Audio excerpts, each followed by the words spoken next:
இல்ல சுத்தமா இருக்கணும். சுத்தமா இருக்கிற தண்ணிகள் வந்து நம்ம எப்படி கொடுக்கணும்னா அந்த கொடுக்கக்கூடிய டிங்கர் இது எல்லாமே வந்து நல்லா சுத்தமா டெய்லி தினமும் அதை கழுவி நம்ம சாப்பிட்டா எப்படி பாத்திரத்தை கழுவுறோமோ அதே மாதிரி இதை ஃபுல்லா சுத்தமா கழுவி நீட்டா கொடுக்கணும்.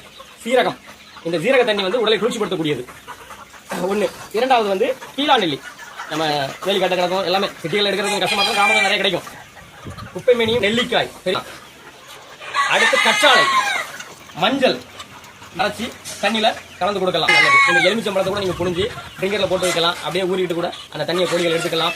நோய்கள் அண்டாது. ஓரளவுக்கு நம்ம கொடுத்துருக்கிறது இந்த வெந்தயம் இதுவும் வந்து தண்ணியில ஊற வச்சு நீங்க கொடுக்கலாம். இல்லை அப்படியே போட்டால் கூட அது சாப்பிடும், ஒன்றும் பிரச்சனை இல்லை. எல்லாமே உடம்புக்கு குளிர்ச்சியானது. இந்த வெயில வந்து சமாளிக்கணும்னா அதனால முடியாது, நம்ம தான் அதை கவனிச்சு எடுக்கணும். இந்த மாதிரி தண்ணிகள் கொடுத்தீங்கனாலே உங்களோட கோழிகள் தாகம் இல்லாம ஓரளவுக்கு நல்ல ஆரோக்கியமாகவும் இருக்கும். உங்கள் ரத்னவேல் பாண்டியன். இப்ப அடுத்த வீடியோ உங்களை பார்க்குற வரைக்கும் பாய்.